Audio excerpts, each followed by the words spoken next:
Hi everyone.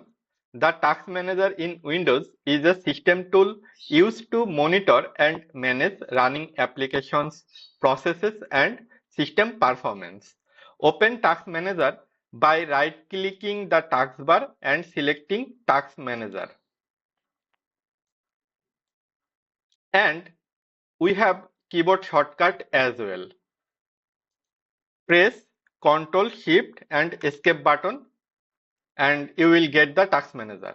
We have another keyboard shortcut Ctrl Alt Delete. Now select the Task Manager. This is the main interface. You will see tabs like Processes, Performance, Startup and more.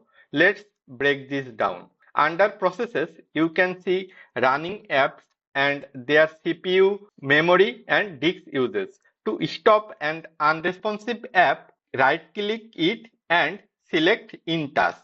The Performance tab gives you a live view of your CPU, memory, and network uses. It's great for identifying system bottlenecks.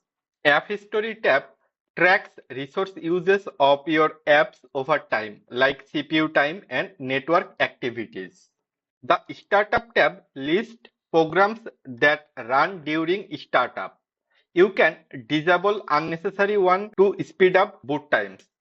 Users tab shows all logged in users and their resources used. Details tab provides advanced control over processes. You can change process priorities or even in critical tasks if needed. Finally, the Service tab lets you manage system services. That's the Task Manager in a nutshell. Don't forget to like, subscribe, and check out more tech tips on this channel. Thanks for watching the video. See you in the next one.